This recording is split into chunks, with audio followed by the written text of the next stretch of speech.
Shalom semua, luar biasa. Saya bersyukur hari ini kita bisa bersama-sama untuk menikmati kebenaran Tuhan lewat ibadah live streaming hari ini dengan The Living Word Community Jakarta. Kita tahu ini adalah komunitas yang mengajarkan tentang bagaimana kita hidup di dalam firman. Dan lewat kesempatan ini kita mau belajar bersama seperti judul kita, TLW atau The Living Word punya tema untuk bulan Juni ini. Temanya adalah tentang kingdom, tentang kerajaan. Kemarin minggu lalu kita sudah belajar tentang kingdom identity, tentang identitas kerajaan. Dan kita sudah belajar banyak di sana bagaimana sebagai orang percaya kita adalah orang-orang yang punya identitas baru di dalam kerajaan yang baru, yaitu bersama dengan Kristus Yesus. Dan hari ini saudara kita akan belajar sesuatu yang agak berbeda ya dengan kingdom ini, yaitu mengenai invasi kerajaan sorga. Ya, tentang kingdom invasion, di mana kerajaan sorga itu menginvasi. Kira-kira seperti pertanyaan yang kita sudah lontarkan di media sosial. Kira-kira senjata apa yang digunakan, strategi apa yang dipakai oleh kerajaan sorga, dan kerajaan apa yang ditaklukkan, yang diinvasi itu. Dan kemudian seperti apa pengaruh atau dampak dari invasi kerajaan sorga ini. Nah, saudara, sebagai pendahuluan kita tahu bahwa invasi punya pengertian atau mengandung arti yang dramatis, ya, agresif, bahkan bersifat frontal atau peperangan terbuka, ya. Dan ini sudah dikenal oleh setiap kerajaan. Jika kerajaan akan menaklukkan satu kerajaan yang lain, maka dia akan memakai satu strategi atau dengan cara menginvasi kerajaan tersebut. Nah, tetapi saudara, kita melihat sesuatu yang berbeda.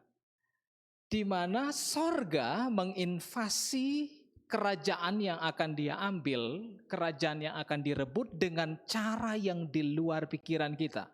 Senjatanya berbeda, ya, strateginya berbeda, cara-caranya semuanya sangat berbeda. Nah, kalau kita membayangkan sebuah invasi dari kerajaan satu kepada kerajaan yang lain, yang ada di benak kita adalah kita akan berpikir, wah, strateginya pasti hebat, cara mereka berperang.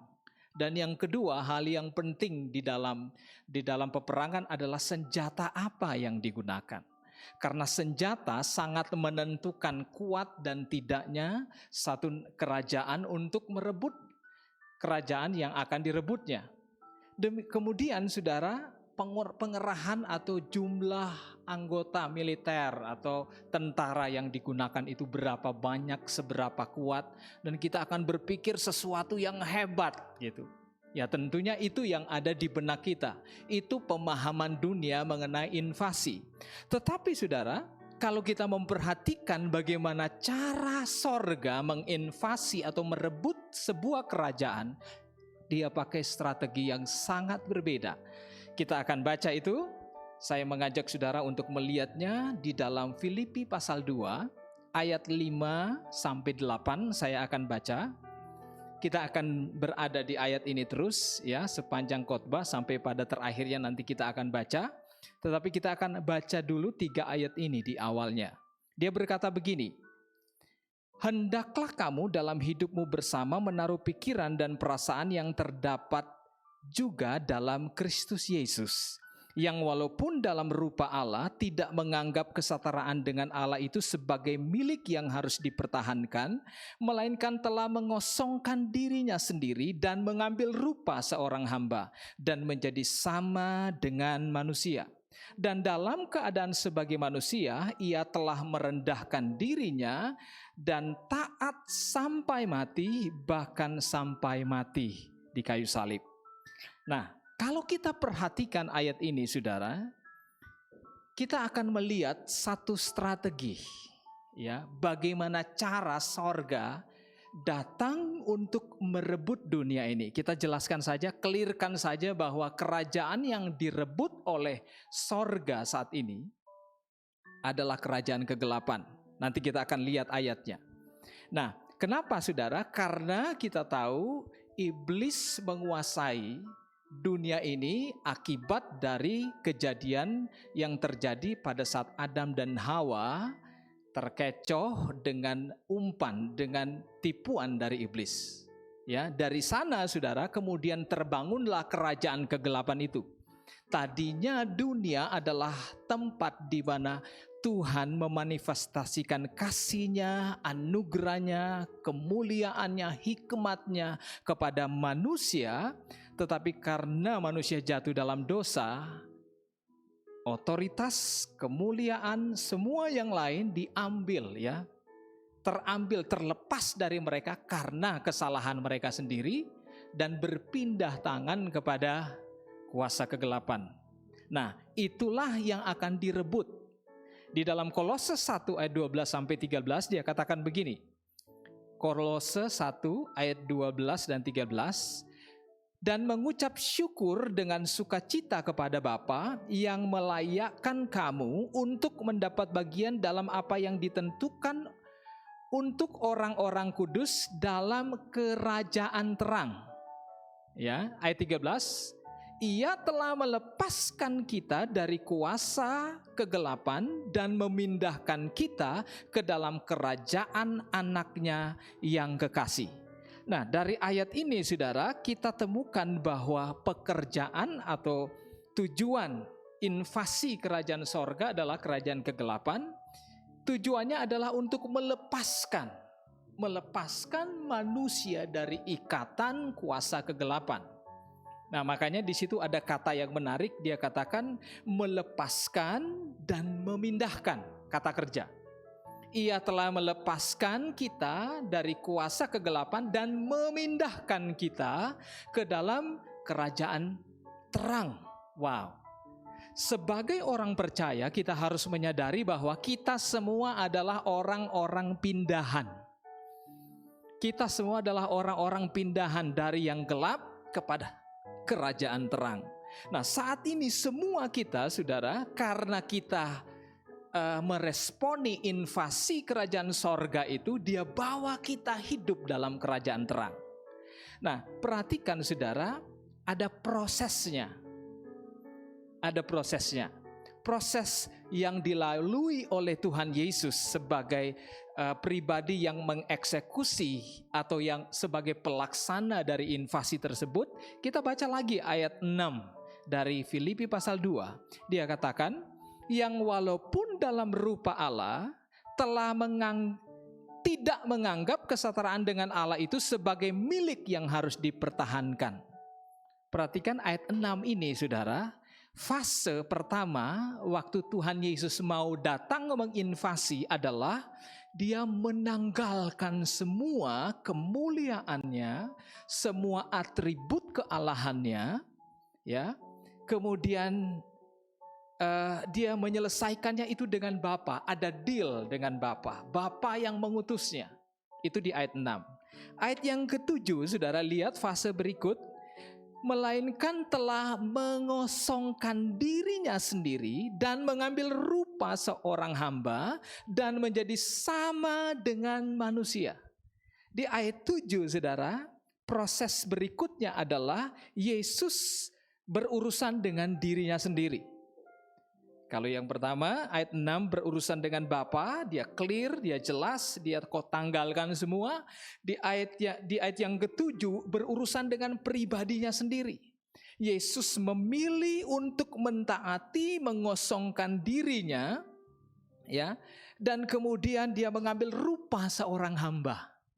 Ini yang kedua, saudara, fase ini Yesus berurusan dengan dirinya. Dia selesai dengan ini dan kemudian perhatikan ayat 8 prosesnya. Dan dalam keadaan sebagai manusia, ia telah merendahkan dirinya dan taat sampai mati, bahkan sampai mati di kayu salib. Nah, ini saya katakan sebagai Yesus dengan dunia. Bagaimana Yesus datang mengeksekusi dunia, saudara, dengan tindakan, actionnya apa? Ya, di ayat 8 ini menunjukkan kepada kita sekaligus senjata apa yang dipakai. Yesus tidak memakai senjata yang super mutakhir, senjata yang canggih, saudara, tetapi Yesus memakai satu senjata yang namanya merendahkan diri, humble. Wow, ini luar biasa. Dan dalam keadaan sebagai manusia, ia telah merendahkan dirinya dan taat sampai mati, bahkan sampai mati di kayu salib. Pakai kata bahkan, artinya dalam prosesi ini, saudara, yang ayat 8, Yesus berurusan dengan dunia ini. Bagaimana dia menginvasi dunia. Dia nggak turun dengan api, dengan kilat, dengan awan, dengan batu-batu yang turun. Tidak, sama sekali tidak.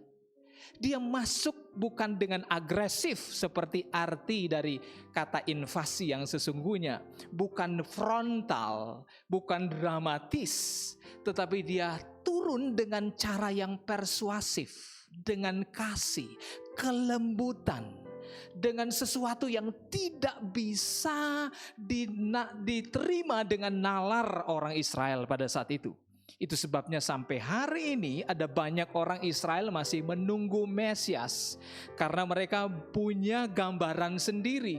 Tapi saudara, Tuhan dengan gambarannya Allah, saudara, dia punya cara yang berbeda untuk datang menyelamatkan, menginvasi dunia yang dikuasai oleh kegelapan. Senjata yang dipakai adalah humble, kerendahan hati. Nah, saudara, kerendahan hati ini ya, itu adalah satu ekspresi atau manifestasi atau juga merupakan bukti dari kasih. Kita tahu Yohanes 3:16, karena begitu besar kasih Allah. Jadi Yesus datang dengan kasih. Dan kasih inilah yang membuat Yesus, saudara, dia mau taat merendahkan dirinya. Nah, sebagai orang percaya, kita mau belajar, ini penting sekali. Ini penting sekali. Alkitab punya aturan atau tatanan atau rules of kingdom. Saudara, Tuhan Yesus berkhotbah, khotbah di bukit itu ada 3 pasal di dalam Alkitab. Di dalam 3 pasal ini, saudara, di situ Yesus mengeluarkan, menjabarkan semua hukum-hukum kerajaan sorga. Dan inilah yang Yesus bawa ketika dia menginvasi dunia ini dengan misi keselamatan untuk seluruh manusia. Dia hidup dengan nilai ini. Jadi Yesus bukan menyampaikan teori, tetapi kehidupan atau apa yang ada dalam sekujur tubuh Yesus. Apa yang memenuhi kehidupan Yesus, itulah yang dia ungkapkan di dalam Matius pasal 5 sampai ke pasal 7. Yang menarik, saudara, di pasal 5, kata-kata pertama yang diungkapkan Yesus adalah, coba kita perhatikan, dia berkata apa? Berbahagialah siapa? Orang yang miskin di hadapan Allah, karena merekalah yang empunya kerajaan sorga. Wow, menarik sekali. Yesus belum bicara yang lain. Pertama dan yang utama, biasanya saudara, sesuatu yang pertama dan utama itu adalah hal yang penting dan yang sangat mendasar, yang diperlukan dalam kerajaan, dalam nilai-nilai kehidupan yang dimiliki Yesus. Bulan ini kita sedang belajar tentang kingdom. Kadang kita berpikir, wah, sesuatu yang spektakuler. Wow, sesuatu yang hebat. Ada awan, ada asap-asap. Tidak.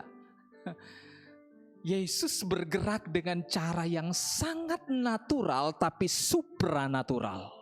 Sangat alamiah tapi supra alamiah. Dia bergerak dengan cara yang luar biasa sehingga semua orang Israel, orang Farisi, imam-imam kepala, orang Saduki, ahli-ahli Taurat tercengang dengan apa yang Yesus hidupi, dengan apa yang Yesus sampaikan kepada mereka. Nah, perhatikan kata miskin di hadapan Allah.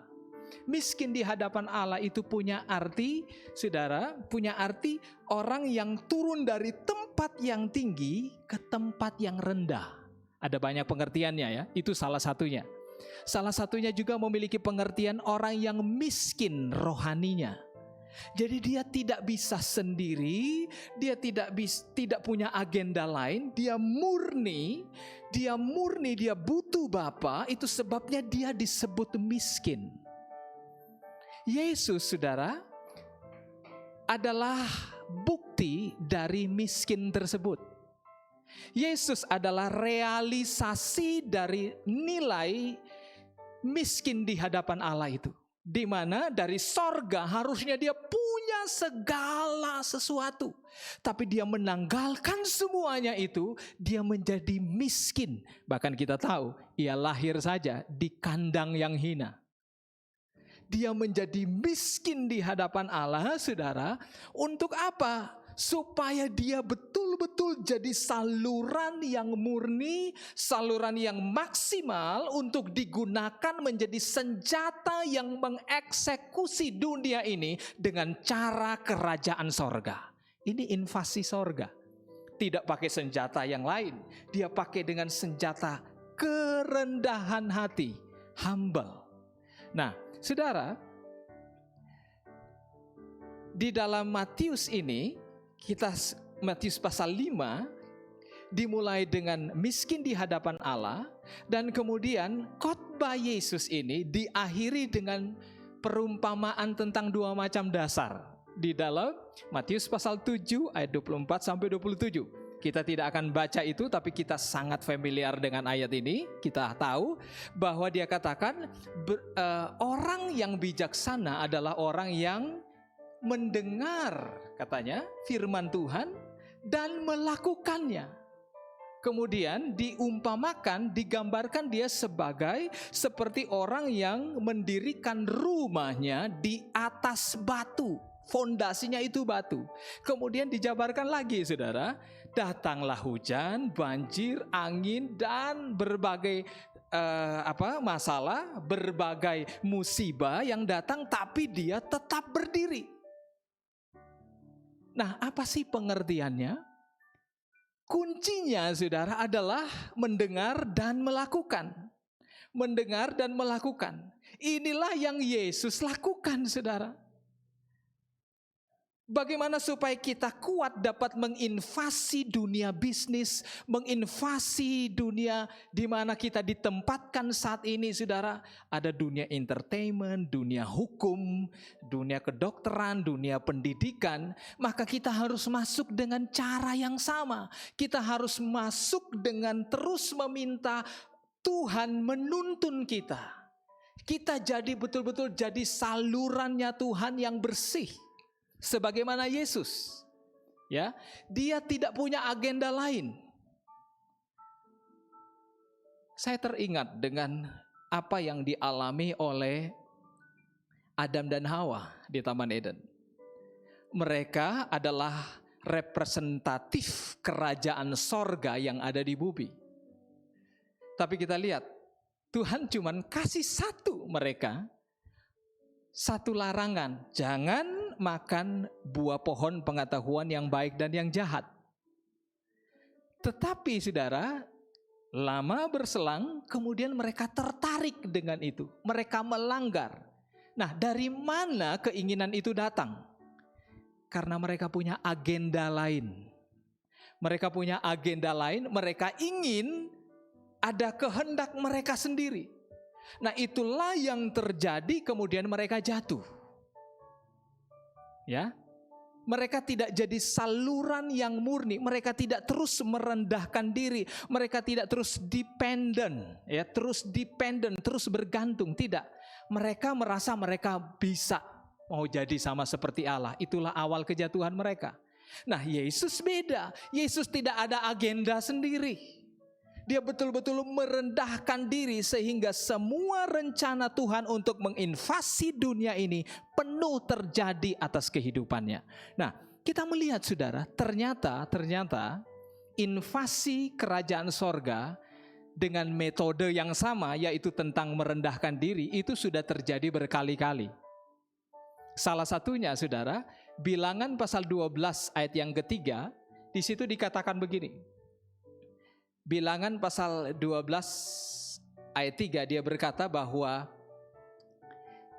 Musa adalah orang yang paling murah hati, lemah lembut hatinya di muka bumi. Jadi di seluruh orang yang ada di muka bumi saat itu, Alkitab bilang Musa adalah orang yang sangat lembut hatinya. Saya pakai kata sangat karena Alkitab berkata begitu. Sangat lembut hatinya lebih dari semua orang yang ada di muka bumi. Itu sebabnya Allah memilih dia untuk menginvasi Mesir. Tuhan mengajarkan dia, Tuhan memperlengkapi dia dengan senjata kerendahan hati. Dalam bahasa Inggris saudara punya pengertian kelemah lembut itu adalah kerendahan hati. Tuhan pakai Musa karena dia diperlengkapi dengan senjata kerendahan hati. Tadinya dia mau dengan agendanya sendiri. Kita tahu saudara, waktu dia ada di Mesir, dia ingin menunjukkan bahwa dia punya power, dia punya kuasa, dia punya skill. Oh, saatnya sekarang saya mau bela orang Israel. Akhirnya itulah yang membuat dia pergi, dia lari, dia sampai ke Midian. Dan di Midian Tuhan membentuk dia, memperlengkapi dia, memenuhi dia dengan senjata humble. Untuk apa? Mengeksekusi Mesir. Nah, kenapa sih mesti rendah hati? Wah, ini ternyata penting sekali. Kalau kita rendah hati saudara, maka itu akan menghasilkan ketergantungan. Ketika kita punya ketergantungan kepada Tuhan, ya, ketika kita punya ketergantungan kepada Tuhan, maka yang terjadi berikut adalah ketergantungan ini menghasilkan perkenanan. Nanti akan saya tunjukkan sedikit, ada slide-nya. Perkenanan, Tuhan betul-betul penuh di atas kita. Tuhan sama dengan apa yang kita inginkan. Dan perkenanan ini saudara akan menghasilkan persamaan. Ya, perkenanan menghasilkan persamaan. Sama, sinonim. Saya ingat Daud saudara, Daud di dalam Kisah Para Rasul 13 ayat yang ke-22b, Kisah Para Rasul 13 ayat 22b, dalam bahasa Inggris saya baca begini, dalam bahasa Inggris. Kita tahu saudara, dalam bahasa Indonesia dikatakan setelah Saul disingkirkan, aku menemukan Daud seorang yang berkenan di hatiku untuk menjadi raja orang Israel. Nah, perhatikan di dalam isi Inggris dia katakan begini, God said this about David. Tuhan berkata mengenai Daud, I have watched David, the son of Jesse. He thinks like I think. Wow. Itu yang tadi saya katakan. Ketika Daud merendahkan diri, dia menyembah, mengandalkan Tuhan, itu menghasilkan ketergantungan. Dia bergantung terus. Dan ketergantungan itu membuat Tuhan itu bilang, wow, dia berkenan di hatiku. Perkenanan itu terus menghasilkan kesamaan, sinonim. Nah, itu yang dimiliki oleh Daud, sehingga Daud dipakai Tuhan untuk menjadi raja orang Israel. Saudara tahu, Daud belum pernah kalah dalam berperang. Tidak pernah kalah, bukan belum pernah kalah ya, dia udah meninggal. Tidak pernah kalah selama ia berperang. Kenapa? Karena dia adalah orang yang humble. Dia terus izinkan Tuhan bagaimana, senjata apa yang digunakan, strateginya seperti apa Tuhan, bagaimana caranya. Saya ingat saudara, ketika orang Filistin menyerang orang Israel, ya, itu sesuatu yang membanggakan ya. Di dalam Alkitab ada seorang raja yang dia tahu musuh yang sama, arah penyerangannya sama, strateginya sama, tetapi cara menghadapinya berbeda. Itu Daud dapat dari mana? Dapat dari Tuhan. Ketika hal itu terjadi 2 kali, Daud tidak bangga dengan pengalaman pertama. Wow, saya bisa. Dulu kan saya pernah kalahkan dia. Dengan strategi yang sama, orang yang sama, dengan dari arah yang sama. Saya akan lawan dia dengan cara yang sama. Biasanya manusia begitu. Kalau kita menggunakan itu berarti kita tidak bergantung sama Tuhan. Tidak ada ketergantungan, tidak ada perkenanan, dan tidak ada kesamaan, akhirnya tidak ada kemenangan. Tapi Daud, dia tetap bertanya sama Tuhan. Bagaimana caranya Tuhan? Dan Tuhan bilang, jangan maju, buat gerakan melingkar. Saya tahu kita semua pernah baca cerita ini. Itu menunjukkan Daud memiliki kerendahan hati dan bagaimana dia menginvasi, dia mengatasi setiap serangan dalam kehidupan orang Israel. Dia menangkan, kenapa? Karena dia terus berserah kepada Tuhan. Nah, saudara, coba saya kasih contoh, bisa tampilkan dulu ayat Matius 11 ayat 29, dia katakan begini, ini menarik saudara. Pikul lakuk yang kupasang, dan belajarlah kepadaku. Kenapa saudara? Karena aku, kata Yesus, lemah lembut dan rendah hati, dan jiwamu akan mendapat ketenangan. Saudara, ini adalah tawaran yang hebat yang pernah ditawarkan Yesus. Dia tidak pernah memanggil murid-muridnya, mari aku ajarkan bagaimana caranya kalian bisa berperang, strategi tembak-menembak, bagaimana cara berjalan di atas air, oh kamu harus tarik napas ya. Tidak, dia bilang belajar, mari datang kepadaku, belajar kepadaku, karena aku apa? Lemah lembut dan rendah hati. Ternyata saudara, ilmu tertinggi yang harus dipelajari oleh setiap manusia di muka bumi adalah kerendahan hati. Orang mau sampai S1, S2, 3, 4 dan seterusnya, dia tetap butuh namanya kerendahan hati. Makanya kita mengenal yang disebut dengan ilmu padi. Saudara ingat? Dari SD dulu mungkin kita udah dengar itu, bahwa semakin dia berisi, semakin, ya betul, semakin merunduk. Nah, kenapa Yesus itu yang paling merendahkan diri?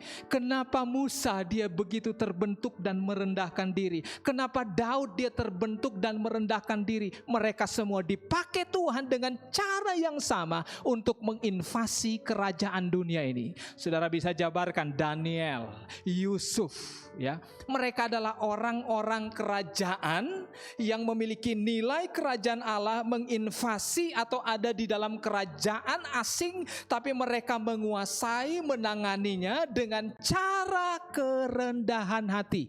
Di mana buktinya? Karena mereka terus bergantung sama Tuhan. Nah, kita sebagai orang percaya, kita tidak akan mengalami kingdom culture. Kita tidak bisa mengalami budaya dalam kerajaan sorga, kemenangan di dalam kerajaan sorga, kalau kita tidak hidupi nilai-nilai kerajaan sorga. Coba bisa ditampilkan saudara, saudara bisa lihat di layar di depan, di screen saudara, di situ saya tampilkan tentang kerendahan hati. Ini jalurnya, ada kerendahan hati menghasilkan ketergantungan atau depend, ya.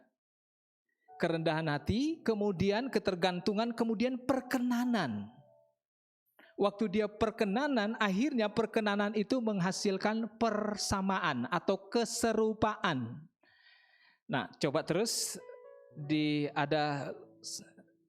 bisa ditampilkan.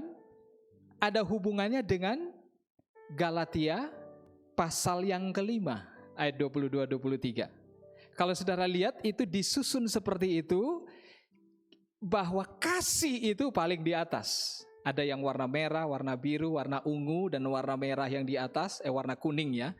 Itu menunjukkan bahwa di dalam Tuhan, saudara, kita sudah ada Roh Kudus yang memampukan kita atau sudah memperlengkapi kita, setiap anak-anak Tuhan memiliki nilai atau sikap kehidupan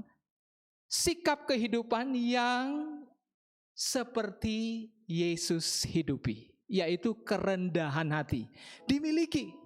Jadi karena kita semua ada Roh Kudus, saudara, semua kapasitas untuk merendahkan diri, untuk lemah lembut, untuk sabar, kebaikan, kemurahan, terus sampai dikasih, itu ada pada kita. Saudara yang dikasihi oleh Tuhan, dari sini kita melihat bahwa betapa pentingnya kerendahan hati itu.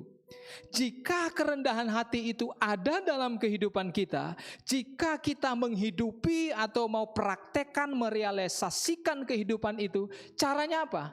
Mendengar firman. Mendengarkan firman. Karena waktu kita mendengar dan melakukan, itu adalah bukti kerendahan hati. Kerendahan hati, saudara, kalau orang mau ngaku kerendahan hati, saya rendah hati, langsung kita tanda tanya besar. Benar gak? Kerendahan hati itu abstrak, tapi bisa dilihat dari tindakannya, perkataannya, kehidupannya. Contoh misalnya Musa. Musa, saudara, dia sendiri yang tulis kitab Kejadian. Dia sendiri yang tulis Bilangan pasal 12 ayat 3. Yang berkata bahwa Musa adalah orang yang paling lemah lembut hatinya di seluruh orang di muka bumi. Apakah Musa sombong?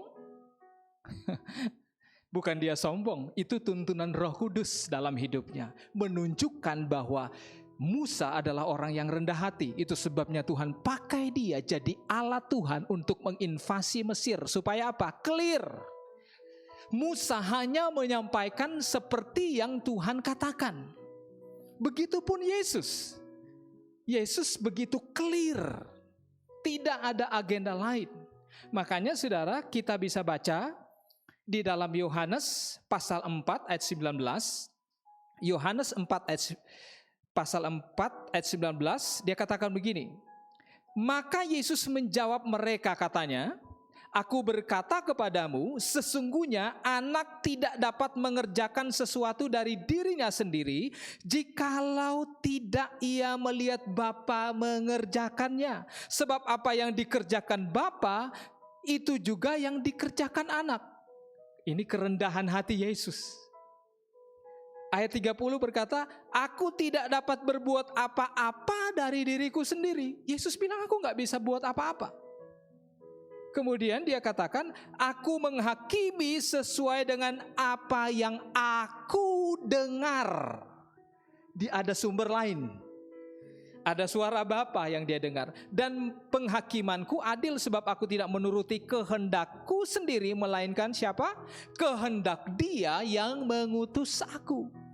Jadi betapa pentingnya kerendahan hati ini, sehingga saudara, semua penyampaian firman, tujuan Tuhan, isi hati Tuhan tidak terkontaminasi oleh agenda atau kedagingan manusia.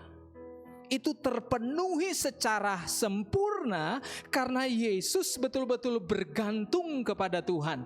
Makanya apa yang Yesus pikirkan, saudara, sama, gambarnya sama, sinonim. Demikian pun dengan saudara dan saya. Hari-hari ini begitu sulit, saudara, untuk menemukan orang yang rendah hati. Bahkan 2 Timotius 3 berkata, di akhir zaman akan datang masa yang sukar. Di mana? Di masa sekarang ini. Akan terjadi, akan muncul, akan ada masa yang sukar. Masa yang sukar itu apa? Dijelaskan, bukan situasi jadi gelap atau bukan menggambarkan cuaca, bukan. Alkitab tidak bermasalah dengan cuaca, dengan suhu panas bumi atau apa, enggak dibahas itu. Yang sukar adalah, Alkitab berkata, manusia itu menjadi egois, menjadi sombong, cinta uang, dan tidak tahu berterima kasih. Terus diuraikan di situ, saudara, bahwa manusia di dunia ini keluar daripada tujuan Tuhan yang sesungguhnya. Nah, bagaimana kita sebagai orang-orang kerajaan Allah menginvasi, mempengaruhi mereka? Hanya satu cara. Kita harus berada di posisi yang berseberangan dengan mereka. Kita harus hidup dalam kasih dan merealisasikan kerendahan hati, merealisasikan perhatian, berterima kasih, menghargai satu dengan yang lain. Dan itu hanya kita peroleh, saudara, ketika kita terus belajar dari firman Tuhan, terus mendengar kebenaran dari Tuhan. Nah, itu sebabnya, saudara, Galatia 5 ayat 22-23, saya akan baca. Galatia pasal yang kelima. Ini satu ayat yang sangat terkenal kepada setiap kita, di mana ini berbicara mengenai buah roh yang begitu lengkap, yang ditulis oleh firman Tuhan. Ketika setiap kita orang percaya ada Roh Kudus, ketahuilah bahwa semua yang diungkapkan di sini itu telah menjadi milik kita. Dia katakan begini, tetapi buah roh ialah kasih, sukacita, damai sejahtera, kesabaran, kemurahan, kebaikan, kesetiaan, kelemah lembutan, penguasaan diri. Tidak ada hukum yang menentang hal-hal itu. Tadi sudah ditampilkan gambarnya. Di situ saudara bisa ingat kembali bahwa setiap kita sudah diperlengkapi dengan ini semua. Kenapa? Karena sumbernya itu ada di dalam kita. Bukan cuma sebagian, tetapi semuanya. Kenapa? Karena sumbernya, pribadi Roh Kudus itu ada di dalam kita dan tidak akan pernah keluar. Dia tetap selama-lamanya. Ya, apa yang dilakukan oleh Yesus di kayu salib tetap selama-lamanya. Nah, kemudian yang terakhir, saudara, apa dampaknya sih invasi kerajaan sorga itu? Apa yang terjadi? Yang terjadi adalah, kita lihat Filipi pasal yang kedua ayat 9-11. Filipi pasal 2 ayat 9-11 dikatakan begini. Itulah sebabnya Allah sangat meninggikan dia, Yesus, dan mengaruniakan kepadanya nama di atas segala nama, supaya dalam nama Yesus, perhatikan, di dalam nama Yesus, apa dikatakan? Bertekuk lutut segala yang ada di langit dan yang ada di atas bumi dan ada yang ada di bawah bumi, dan segala lidah mengaku Yesus Kristus adalah Tuhan bagi kemuliaan Allah Bapa. Jadi kita lihat dampak invasi sorga itu sangat-sangat besar, berpengaruh luar biasa. Semua saat ini, saudara, ditundukkan di atas nama Yesus. Ya, Yesus adalah nama di atas segala nama, menundukkan semua nama, semua kerajaan. Kenapa? Karena Yesus berhasil menaklukkannya. Caranya bukan pakai senjata besar, tidak. Ya, bagaimana caranya? Strategi yang digunakan adalah kasih. Senjata yang digunakan untuk mengeksekusi adalah kerendahan hati. Dan dampaknya, saudara, ada orang kita tahu yang belum percaya kepada Yesus saat ini. Bahkan banyak orang yang belum percaya kepada Yesus. Tapi dunia, sejarah dunia mengakui. Bahkan secara internasional semua negara mengakui tahun Masehi. Yesus datang mengubah waktu, mengubah secara dunia. Semua orang merayakan tahun Masehi. Ya, itu sebabnya, saudara, sebagai orang percaya, mari kita hidup di firman-Nya. Salah satu firman yang harus kita pegang, saudara, sebagai orang percaya adalah kita adalah terang dunia. Amin. Kita adalah garam dunia. Ini adalah sesuatu yang menginvasi sorga. Ini akan membawa dampak, membawa pengaruh, dan membawa rasa mengubah rasa dimanapun kita ada. Itu yang Yesus katakan. Kita adalah garam, kita adalah terang dunia. Waktu kita menginvasi dunia ini, di tempat kerja, di keluarga, di semua instansi di mana Tuhan percayakan kita, ingat, kita adalah terang dan garam dunia. Memberikan penjelasan. Salah satu yang mungkin sangat penting hari-hari ini adalah mengenai kesembuhan. Orang yang percaya kepada Yesus, saudara, adalah orang-orang yang telah memiliki kesembuhan itu. Dosa kita sudah diampuni. Akar semua kejahatan adalah dosa. Dosa sudah diampuni. Makanya, saudara, Alkitab berkata Yesus sudah mengampuni dosa kita. Amin. Dosa masa lalu, dosa sekarang, dan dosa yang akan datang. Sekali lagi, mengampuni dosa kita masa lalu, masa sekarang, dan masa yang akan datang. Kenapa sih dibilang masa yang akan datang? Bukan berarti Tuhan menyuruh, memberikan kita kesempatan, ayo berbuat dosa. Tidak. Alkitabnya ada kok. Ayatnya berkata bahwa Yesus mati sekali untuk selama-lamanya. Itu adalah jalan keluar, jawaban kesembuhan, jawaban keselamatan buat semua orang. Jadi bukan berarti diberikan kesempatan berbuat dosa, tidak. Tetapi Tuhan Yesus menunjukkan bahwa penyelesaian dosa itu sudah ada di dalam Yesus, sekali untuk selama-lamanya. Masa yang akan datang, 10, 20, 100 tahun yang akan datang, penyelesaian dosa itu sama, yaitu melalui darah Yesus, salib Yesus. Saya kasih contoh misalnya, obat batuk, saudara, itu ditemukan tahun kapan? Jauh sebelum kita ada, obat batuk itu sudah ditemukan. Nah, kalau saya saat ini makan salah satu obat batuk dan menyembuhkan obat batuk saya, maka pada bulan depan kalau saya batuk, pasti saya akan ambil obat yang sama. Tidak akan cari lagi, oh enggak boleh, itu yang lalu itu cuma dipakai tahun 2020, ini tahun 2024 misalnya. Saya akan cari obat yang lain, cara yang lain. Tidak, kita akan pakai terus itu. Sama dengan penemuan pesawat. Ya, waktu pesawat ditemukan, saudara, beberapa waktu yang lalu, jauh sebelum kita ada saat ini, kita untuk pergi kemana-mana, kita tidak akan cari alternatif lain. Kita pakai pesawat yang sudah ditemukan bertahun-tahun sebelumnya, sebelum kita ada. Nah, demikian pun Yesus sudah menyembuhkan, sudah mengampuni dosa kita dari masa lalu, masa sekarang, dan masa yang akan datang. Bukan berarti setelah saya tahu tentang obat batuk, oh saya mau batuk-batuk, saya mau sakit batuk, nggak mau. Tapi kalau kemudian karena di dunia ini kita rentan dengan penyakit, kita pakai itu. Demikian pun dalam kekristenan. Waktu kita oleh kelalaian, kelemahan kita jatuh dalam dosa, ada penyelesaian. Cuman satu cara, yaitu salib Yesus. Kita percaya apa enggak? Percaya atau tidak dengan hal ini?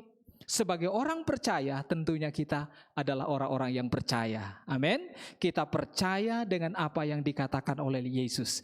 Itulah yang menjadi kekuatan andalan kita untuk menginvasi tempat di mana kita berada saat ini dengan nilai-nilai kerajaan Allah, yaitu hidup bergantung kepada Tuhan.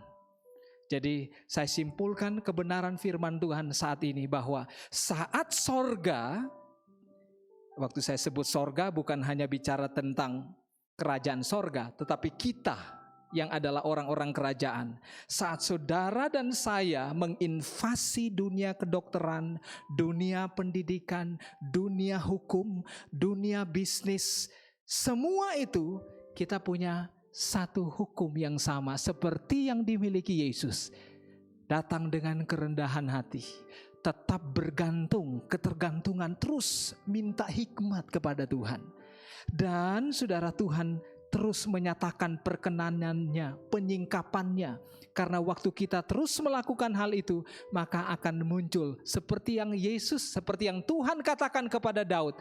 I watch David, he think like I think. Puji Tuhan, biarlah kebenaran ini mengubah kita semua untuk bagaimana kita berjalan membawa kerajaan Allah di dunia di mana Tuhan menempatkan kita, dan kita memenangkan semua bagi kemuliaan nama Tuhan Yesus. Puji Tuhan, kita tundukkan kepala, kita berdoa untuk firman Tuhan sebelum saya serahkan kepada Bapak Dolvi. Bapa, kami bersyukur buat kebenaran-Mu.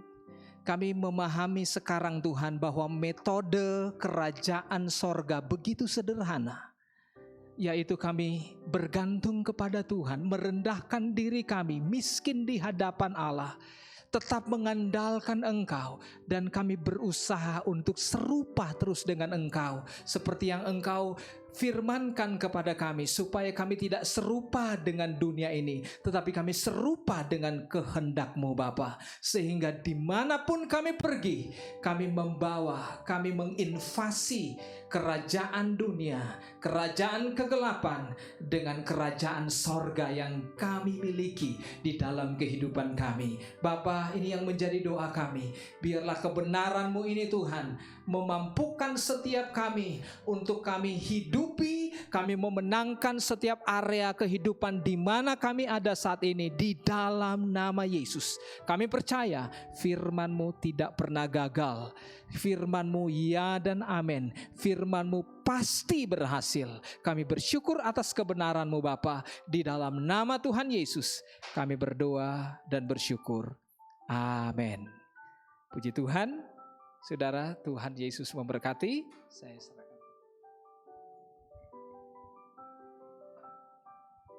Puji Tuhan, saya percaya saudara semua diberkati. Amin. Haleluya.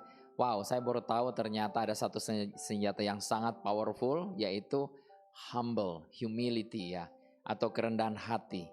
Ya, di dalam 1 Petrus 5 ayat 5 berkata bahwa God resists the proud but give grace to the humble. God give grace to the humble. Ini dahsyat banget. Saudara, ini saudara perlu renungkan dulu ya apa yang tadi sudah disampaikan. Saya juga sangat diberkati hari ini dia, puji Tuhan ya. Dan tadi sudah ada pengumuman, kita ada Zoom Bible Study lewat Zoom setiap hari Rabu jam 7 malam. Saudara bisa ikut bareng-bareng kita. Kita bahas lagi apa yang disampaikan hari ini dia di dalam Bible Study kita di setiap hari Rabu. Puji Tuhan, mari kita sekali lagi kita berdoa bersama-sama ya. Bapa, kami bersyukur, terima kasih kami menerima buah roh ini ya Tuhan. Terima kasih, kami tahu ini sudah termanifestasi dalam kehidupan kami. Ada kerendahan hati, humble, humility ya Tuhan. Terima kasih ya Bapa. Ini bukan karena pekerjaan atau usaha kami, tapi kami terima ini semua sebagai satu kebenaran dari Engkau ya Allah kami. Dan ini adalah tanggung jawab kami. Terima kasih ya Tuhan. Kami menerima semua ini dengan penuh sukacita ya Tuhan. Karena kemanapun kami pergi dan berada, orang-orang akan melihat bahwa ada kerendahan hati di dalam kehidupan kami ini. Terima kasih, dan orang boleh melihat bahwa Kristus hidup di dalam kami. Kami boleh menjadi terang bagi banyak orang. Terima kasih Bapa. Aku berdoa buat saudara-saudara yang ada di rumah atau dimanapun mereka berada, dalam keadaan sakit. Di dalam nama Yesus, terimalah kesembuhan. Di dalam nama Yesus, yang sakit Engkau sembuh. Terima kasih ya Bapa. Ketika Engkau memiliki pergumulan dalam hal keuangan, dalam financial, Bapa, Engkau memberkati mereka dengan hikmat. Tetapi Engkau harus ingatlah kepada Tuhan Allahmu, sebab Dialah yang memberikan kekuatan kepada Engkau untuk menjadi kaya, untuk makmur. Bapa, terima kasih kami menerima kebenaran ini dia ya Tuhan. Terima kasih ya Tuhan. Saudara-saudara yang kekasih, Engkau terima semua apa yang sudah Tuhan sediakan bagimu. Kasih karunia yang dari Tuhan, cinta dan kasih sayang dari Bapa, penyertaan, penjagaan, perlindungan dari Allah kita yang sempurna buat kita semua ya Tuhan. Terima kasih ya Bapa. Dan hikmat yang dari Allah Roh Kudus menyertai, menjaga, melindungi kita semua. Di dalam nama Tuhan Yesus Kristus. Haleluya. Amin. Puji Tuhan. Shalom. Sampai ketemu lagi di minggu yang akan datang. Tuhan memberkati. Puji Tuhan.